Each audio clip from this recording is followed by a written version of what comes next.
जय महाराष्ट्र मित्रांनो. हा भाऊ आहे राजेश खर्डे नावाचा. हा एका बिमारीने खूपच ग्रासलेला आहे. ते गरीब कुटुंब आपण पाहू शकता. त्यांना सध्या आर्थिक मदतीची खूप गरज आहे. यांच्याकडून कोणत्याही प्रकारचं काम होत नाही. त्याला छोटे छोटे लहान मुलं आहेत, जी मुलं सध्या शिकत आहेत. शिक्षणासाठी पैसा लावतो म्हणलं तरी यांच्याकडे पैसा नाही. कारण की या भावाचं जे पाठीत पाणी झालेलं आहे, त्याच्यामुळे डॉक्टरचं सांगणं आहे की तुम्ही खाली लावू शकत नाही, कोणतंही भारी काम तुम्ही करू शकणार नाही, शेतातले कोणतं काम करू शकणार नाही. तुम्हाला कोणतं काम करायचं असेल तर बसल्या बसल्या काम करा. पण बसल्या बसल्या काम याला देईल कोण? हा शिकलेला नाही, जेणेकरून ऑफिसमधलं काम मिळेल. याचं पूर्ण असं स्ट्रक्चर जे आतमधलं आहे पूर्ण असं बिघडलेलं आहे. याचा जो मेंदू आहे छोटा, तो सुद्धा डॉक्टरनं सांगितलं MRI केल्यानंतर ते थोडा सरकलेला आहे. त्याच्यामुळे हा खालीसुद्धा पाहू शकत नाही.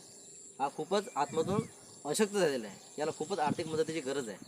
अशाच पद्धतीचं याचे जे मित्र आहेत, एक मित्र आहे, त्याने नाव न सांगण्याच्या अटीवर याला 1